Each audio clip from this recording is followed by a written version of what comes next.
Hi guys, ಎಲ್ಲರೂ ಹೇಗಿದ್ದೀರಾ? ಎಲ್ಲರೂ ಚೆನ್ನಾಗಿದ್ದೀರಾ ಅಂದ್ಕೊತೀನಿ. ವಿಡಿಯೋ ಸ್ವಲ್ಪ ತಡ ಆಯಿತು, ಯಾಕೆಂದರೆ ಸ್ವಲ್ಪ ರಜಕ್ಕೆ ಊರಿಗೆಲ್ಲ ಮಕ್ಕಳೆಲ್ಲ ಕರ್ಕೊಂಡೋಗಿದ್ದು, ಹಾಗಾಗಿ ವಿಡಿಯೋ ಮಾಡೋಕ್ಕಾಗಲಿಲ್ಲ. ಹಾಗಾಗಿ ಈಗ ವಿಡಿಯೋ ಮಾಡ್ತಾಯಿದ್ದೀನಿ. ಏನಾದರೂ ವಿಡಿಯೋ ತಡ ಆಗಿದ್ದಕ್ಕೆ ಎಲ್ರಿಗೂ ಕ್ಷಮೆ ಕೇಳ್ತಾ ಇದ್ದೀನಿ. JDR ಜ್ಯೋತಿ ಲಾಗ್ಸ್ಗೆ ಎಲ್ಲರಿಗೂ ಸ್ವಾಗತ. Welcome back to my YouTube channel. Welcome. ಬನ್ನಿ, ಇವತ್ತು ನಾನು ಮಾಡ್ತಿರೋ ರೆಸಿಪಿ ಬಂದು ಗಾರ್ಲಿಕ್ ಬನ್ ರೆಸಿಪಿ ಗಾಯ್ಸ್. ತುಂಬ ಚೆನ್ನಾಗಿರುತ್ತೆ ಟೇಸ್ಟು. ಔಟ್ಸೈಡ್ಗಿಂತ ಮನೇಲೇ ತುಂಬ ಚೆನ್ನಾಗಿ ಮಾಡ್ಕೋಬೋದು. ಬನ್ನಿ ಹೇಗೆ ಮಾಡೋದು ಅಂತ ನೋಡೋಣ. ಮೊದಲಿಗೆ ಒಂದು ಬೌಲ್ಗೆ ಮೈದಾ ಹಿಟ್ಟು ಹಾಕ್ಕೊತಾ ಇದ್ದೀನಿ. ನಾನು ಈ ಬೌಲಲ್ಲಿ 2 ಕಪ್ಪು ಮೈದಾ ಹಿಟ್ಟು ತೊಗೊಂಡಿದ್ದೀನಿ. 2 ಕಪ್ ಮೈದಾ ಹಿಟ್ಟಿಗೆ ಸ್ವಲ್ಪ ರುಚಿಗೆ ತಕ್ಕಷ್ಟು ಉಪ್ಪು ಹಾಕ್ಕೊಂಡಿದ್ದೀನಿ. ಸ್ವಲ್ಪ ಈಸ್ಟ್ ಹಾಕ್ಕೊಂಡಿದ್ದೀನಿ, ಡ್ರೈ ಈಸ್ಟು 1 ಸ್ಪೂನ್ ಹಾಕ್ಕೊಂಡಿದ್ದೀನಿ. 1 ಸ್ಪೂನ್ ಅಂದರೆ ಫುಲ್ ಅಲ್ಲ, ಸ್ವಲ್ಪ ಚಿಕ್ಕ ಸ್ಪೂನ್ ತೊಗೊಂಡಿದ್ದೀನಿ ನಾನು. ಆಮೇಲೆ ಒಂದು ಅರ್ಧ ಸ್ಪೂನಷ್ಟು ಶುಗರ್ ಹಾಕ್ಕೊಂಡಿದ್ದೀನಿ. ಇದಕ್ಕೆ ಶುಗರ್ ಹಾಕಿದ್ರೇ ತುಂಬ ಚೆನ್ನಾಗಾಗುತ್ತೆ. ಶುಗರ್ಗೆ ಮತ್ತು ಉಪ್ಪು ಎಲ್ಲ ಕರೆಕ್ಟಾಗಿ ಹಿಡಿಯುತ್ತೆ, ಹಾಗಾಗಿ ಶುಗರ್ ಹಾಕ್ಕೊಂಡಿದ್ದೀನಿ. ಇದಾದಮೇಲೆ ಜರಡಿ ಆಡಾದಮೇಲೆ ಸ್ವಲ್ಪ ನೀರು ಹಾಕ್ಕೊಂಡು ನೀಟಾಗಿ ಚಪಾತಿ ಅದಕ್ಕಿಂತ ಸ್ವಲ್ಪ ತೆಳು ಕಲಿಸ್ಕೋಬೇಕು. ನೋಡಿ, ನಾನು ಕಲಿಸ್ಕೊಂಡಿದ್ದೀನಲ್ಲ ಆ ಥರ ಕಲಿಸ್ಕೋಬೇಕು. ಈ ಥರ ಸಾಫ್ಟಾಗಿ ಕಲಿಸ್ಕೋಬೇಕು. ನೋಡಿ, ಈ ಥರ ಸಾಫ್ಟಾಗಿ ಕಲಿಸ್ಕೊಂಡ್ರೆ ಆಮೇಲೆ ಉಬ್ಬುತ್ತೆ ಹಿಟ್ಟು. ಹಾಗಾಗಿ ಈಗ ಸ್ವಲ್ಪ ಮೇಲೆ ಎಣ್ಣೆ ಹಚ್ಚಿ ನೀಟಾಗಿ ಒಂದು ಅರ್ಧ ಗಂಟೆ ಟೈಮ್ ಇದ್ದರೆ ಮಿನಿಮಮ್ 1 ಅವರ್ ಆದರೂ ಬಿಡಬೇಕು. ಇದನ್ನು ಚೆನ್ನಾಗಿ ಉಬ್ಬಿದ್ರೇ ನಮಗೆ ಬನ್ನು ಚೆನ್ನಾಗಾಗೋದು. ಹಾಗಾಗಿ ಈಗ ಮಿನಿಮಮ್ 1 ರಿಂದ 1.5 ಅವರ್ ಬಿಡ್ತಾಯಿದ್ದೀನಿ ನಾನು. ಅದು ಆಗೋಷ್ಟರಲ್ಲಿ ಪಕ್ಕದಲ್ಲಿ ಒಂದು ಪ್ಯಾನ್ ಇಟ್ಕೊಂಡಿದ್ದೀನಿ. ಒಂದು ಪ್ಯಾನ್ ಇಟ್ಕೊಂಡು ಸ್ವಲ್ಪ ಎಣ್ಣೆ ಹಾಕ್ಕೊಂಡಿದ್ದೀನಿ. ಎಣ್ಣೆ ಹಾಕ್ಕೊಂಡು ಬೆಳ್ಳುಳ್ಳಿ ಹಾಕ್ಕೊತಾ ಇದ್ದೀನಿ. ಯಾಕಂದರೆ ಗಾರ್ಲಿಕ್ ಬನ್ಗೆ ಬೆಳ್ಳುಳ್ಳಿನೇ ಬೇಕಾಗಿರೋದು ಮೇನಾಗಿ. ನಾನು ಸ್ವಲ್ಪ ಮಾಡ್ತಾಯಿದ್ದೀನಿ, ಅದಕ್ಕೆ ಸ್ವಲ್ಪ ಬೆಳ್ಳುಳ್ಳಿ ಹಾಕ್ಕೊಂಡು ಫ್ರೈ ಮಾಡ್ಕೊತಾ ಇದ್ದೀನಿ ಎಣ್ಣೆಲಿ. ಈ ಥರ ಫ್ರೈ ಆಗಬೇಕು, ಗೋಲ್ಡನ್ ಕಲರ್ ಬರಬೇಕು. ಇದಾದಮೇಲೆ ಎಲ್ಲನೂ ಒಂದು ಕಡೆ ಪಕ್ಕಕ್ಕೆ ಎತ್ತಿಟ್ಕೊತಾ ಇದ್ದೀನಿ. ನೋಡಿ, ಎತ್ತಿಟ್ಕೊಂಡು ಆರಿದ್ಮೇಲೆ ಮಿಕ್ಸಿ ಜಾರ್ಗೆ ಹಾಕ್ಕೊಂಡು ಬಟರ್ ಹಾಕ್ಕೊತಾ ಇದ್ದೀನಿ. 1-2 ಸ್ಪೂನ್ ಬಟರು, ಸ್ವಲ್ಪ ರುಚಿಗೆ ತಕ್ಕಷ್ಟು ಉಪ್ಪು ಹಾಕ್ಕೊಂಡಿದ್ದೀನಿ. ನಿಮ್ಮ ಹತ್ರ ಚಿಲ್ಲಿ ಫ್ಲೇಕ್ಸ್ ಇದ್ದರೆ ಹಾಕ್ಕೊಂಡು ಸ್ವಲ್ಪ ಗರಂ ಮಸಾಲ ಹಾಕ್ಕೊಳ್ಳಿ, ಒಂದು ಕಾಲು ಸ್ಪೂನಷ್ಟು. ಸ್ವಲ್ಪ ಕೊತ್ತಂಬರಿ ಸೊಪ್ಪು ಹಾಕ್ಕೊಂಡು ನೀಟಾಗಿ ಗ್ರೈಂಡ್ ಮಾಡ್ಕೋಬೇಕು. ನೋಡಿ, ಈ ಥರ ಗ್ರೈಂಡ್ ಮಾಡ್ಕೊಂಡ್ರೆ ಸಾಕು. ಜಾಸ್ತಿ ನುಣ್ಣಗೆ ಮಾಡಬೇಕಂತ ಏನಿಲ್ಲ, ಈ ಥರ ಇದ್ದರೆ ಸಾಕು. ಈ ಥರ ಗ್ರೈಂಡ್ ಆದಮೇಲೆ ಪಕ್ಕಕ್ಕೆ ಎತ್ತಿಟ್ಕೊಂಡು ನೋಡಿ ಹಿಟ್ಟು ಎಷ್ಟು ಚೆನ್ನಾಗಿ ಉಬ್ಬು ಬಂದಿದೆ ಅಂತ. ಈ ಥರ ಸಾಫ್ಟಾಗಿ ಉಬ್ಬು ಬಂದರೆ ತುಂಬ ಚೆನ್ನಾಗಾಗುತ್ತೆ ಬನ್ನು.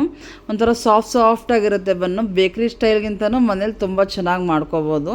ಒಂದು ಸತಿ ಈ ಥರ ಮಿದ್ಕೋಬೇಕು ಹಿಟ್ಟನ್ನ. ಮಿದ್ಕೊಂಡು ಈಗ ಒಂದೇ ಸಮ ಉಂಡೆ ತೊಗೋಬೇಕು. ನಿಮ್ಗೆ ಯಾವ ಸೈಜ್ ಬೇಕು ನೋಡ್ಕೊಂಡು ಆ ಸೈಜ್ ತೊಗೊಳ್ಳಿ.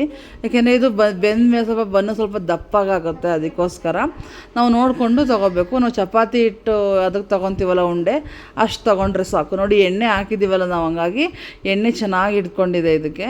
ಈಗ ನಾವು ಯಾವುದರಲ್ಲಿ ಇರ್ತೀವಿ ಅಂದರೆ ನಾವು ಓವನಲ್ಲಿ ಇಡೋದಾದ್ರೆ ಓವನ್ ಪ್ಲೇಟ್ಗೆ ಇಟ್ಕೊತಾ ಇದ್ದೀನಿ. ಈ ಥರ ಓವನ್ ಪ್ಲೇಟ್ಗೆ ಈ ಥರ ನಮ್ಗೆ ಯಾವ ಶೇಪ್ ಬೇಕು, ಉದ್ದ ಬೇಕಾ, ರೌಂಡ್ ಬೇಕಾ, ನಿಮ್ಗೆ ಯಾವ ಥರ ಬೇಕೋ ಆ ಥರ ಇಟ್ಕೋಬೋದು.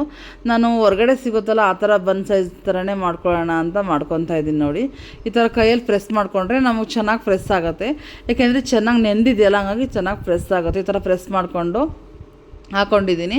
ಆ್ಯಕ್ಚುಲಿ ನಿಮಗೆ ಓವನ್ ಇಲ್ಲ ಅಂತಂದರೆ ನೀವು ಒಂದು ಬಾಣಲಿನ ಕಾಯಿಸಿಟ್ಬಿಟ್ಟು ಅದರಲ್ಲಿ ಇಟ್ಕೊಂಡು ಮಾಡ್ಕೋಬೋದು. ಒಂದು ಪ್ಲೇಟಲ್ಲಿ ನೀವು ಈ ಥರ ಸಣ್ಣದಾಗಿ ಮಾಡಿಕೊಂಡು ಇಟ್ಕೊಂಡ್ರೆ ಅದರಲ್ಲೂ ಆಗುತ್ತೆ. ಅಷ್ಟೇ, ಒಂದು ಸ್ವಲ್ಪ ಹೊತ್ತು ಒಂದು 30 ಮಿನಿಟ್ಸ್ ಬೇಯಿಸ್ಕೊಂಡ್ರೆ ಸರಿಯಾಗುತ್ತೆ. ಅದರಲ್ಲೇ ನಾವು ಕೇಕೆಲ್ಲ ಹೆಂಗೆ ಮಾಡ್ಕೋತೀವಿ ಅದೇ ರೀತಿ ಮಾಡ್ಕೋಬೋದು ಅದನ್ನು. ನನ್ನ ಹತ್ರ ಓವನ್ ಇದೆ, ಹಾಗಾಗಿ ಓವನ್ಗೆ ಈ ಥರ ಮಾಡ್ಕೊತಾ ಇದ್ದೀನಿ. ಈ ಥರ ಎಲ್ಲ ಮಾಡಿಕೊಂಡು ಇದೆಲ್ಲ ಆದಮೇಲೆ ನಾನು ಅವೆಲ್ಲ ರುಬ್ಕೊಂಡಿದ್ನಲ್ಲ ಬೆಳ್ಳುಳ್ಳಿ ಪೇಸ್ಟ್ ಎಲ್ಲ, ಅದನ್ನೆಲ್ಲ ಹಾಕ್ಕೊತಾ ಇದ್ದೀನಿ. ಹಾಕ್ಕೊಂಡು ಮೇಲ್ಗಡೆ ಸ್ಪ್ರೆಡ್ ಮಾಡ್ಕೊತಾ ಇದ್ದೀನಿ. ಈಗ ಸ್ಪ್ರೆಡ್ ಮಾಡಿಕೊಂಡು ನೀಟಾಗಿ ಫುಲ್ ಎಲ್ಲದಕ್ಕೂ ಸ್ಪ್ರೆಡ್ ಮಾಡ್ಕೋಬೇಕು. ಸ್ಪ್ರೆಡ್ ಆದಮೇಲೆ ಇದಕ್ಕೆ ಚೀಸ್ ಹಾಕ್ಕೋಬೇಕು. ನಿಮ್ಮ ಹತ್ರ ಚೀಸ್ ತಿನ್ನಲ್ಲ ಮಕ್ಕಳು ಅನ್ನೋದಾದ್ರೆ ಸ್ವಲ್ಪ ಹಾಕ್ಕೊಳ್ಳಿ. ನಮ್ಮ ಮನೇಲಿ ಚೀಸ್ ಅಷ್ಟು ಇಷ್ಟಪಡಲ್ಲ, ಹಾಗಾಗಿ ಸ್ವಲ್ಪ ಹಾಕ್ಕೊತಾ ಇದ್ದೀನಿ. ನೀವು ಚೀಸ್ ಜಾಸ್ತಿ ತಿಂತೀರ ಅನ್ನೋದಾದ್ರೆ ತುಂಬ ಹಾಕ್ಕೋಬೋದು. ಇದ್ರ ತುಂಬಾ ಹಾಕ್ಕೋಬೋದು. ತುಂಬ ಚೆನ್ನಾಗಿರುತ್ತೆ, ಹೊರಗಡೆ ಸ್ಟೈಲ್ ಥರನೇ ಬರುತ್ತೆ. ನಾವು ಅಷ್ಟು ಚೀಸ್ ತಿನ್ನಲ್ಲ, ಅದಕ್ಕೋಸ್ಕರ ಸ್ವಲ್ಪ ಹಾಕ್ಕೊಂಡಿದ್ದೀನಿ. ಹಾಕ್ಕೊಂಡಾದ್ಮೇಲೆ ಒಂದು 5 ನಿಮಿಷ ಫ್ರೀ ಹೀಟ್ಗೆ ಇಟ್ಟಿದ್ದೆ ಓವನ್ನು. ಫ್ರೀ ಹೀಟ್ ಆದಮೇಲೆ ಈಗ ಓವನ್ ಒಳಗಡೆ ಇಡ್ತಾಯಿದ್ದೀನಿ. ನೋಡಿ, ಓವನ್ ಒಳಗಡೆ ಇಟ್ಟ ಮೇಲೆ ಯಾವ ಥರ ಬರುತ್ತೆ ಅಂತ ನೋಡ್ತಾ ಇದ್ರೇ ಗೊತ್ತಾಗ್ತಾ ಇದೆ.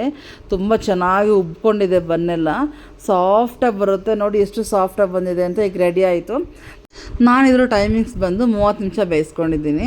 30 ನಿಮಿಷದಲ್ಲಿ ಆಯಿತು ಇದು.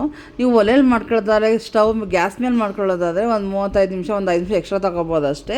ಈಗ ರೆಡಿಯಾಗಿದೆ. ನೋಡಿ ಎಷ್ಟು ಚೆನ್ನಾಗಿ ಕಾಣ್ತಾ ಇದೆ ಅಂದರೆ, ಚೀಸೆಲ್ಲ ನೀಟಾಗಿ ಫ್ರೈ ಆಗಿದೆ, ಸಖತ್ತಾಗಿ ಕಾಣಿಸ್ತಾ ಇದೆ ಅಲ್ಲ ರೋಸ್ಟ್ ಆಗಿರೋದಕ್ಕೆ. ತುಂಬ ಚೆನ್ನಾಗಿದೆ. ಒಂಚೂರು ಅಂಟ್ಕೊಂಡಿರಲ್ಲ ಪ್ಲೇಟ್ಗೆ, ಅಷ್ಟು ಚೆನ್ನಾಗಿ ಬರುತ್ತೆ.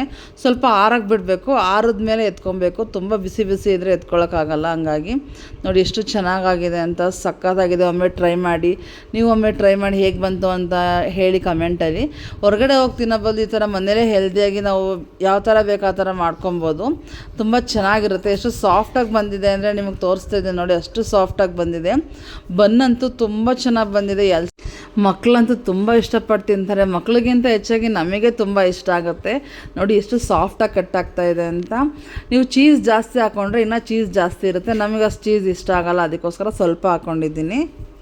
ಈ ವಿಡಿಯೋ ನಿಮ್ಮೆಲ್ಲರಿಗೂ ಇಷ್ಟ ಆಯಿತು ಅಂತ ಅಂದ್ಕೊತೀನಿ. ಇಷ್ಟ ಆಗಿದ್ದರೆ ಲೈಕ್ ಮಾಡಿ, ಶೇರ್ ಮಾಡಿ, ನಮ್ಮ ಚಾನಲ್ ಸಬ್ಸ್ಕ್ರೈಬ್ ಮಾಡ್ಕೊಳ್ಳಿ ಅಂತ ಹೇಳ್ತಾ, ನಿಮ್ಮ ಫ್ಯಾಮಿಲಿ ಫ್ರೆಂಡ್ಸ್ಗೆಲ್ಲ ಶೇರ್ ಮಾಡಿ, ಇನ್ನೂ ಹೆಚ್ಚು ಸಪೋರ್ಟ್ ಮಾಡಿ.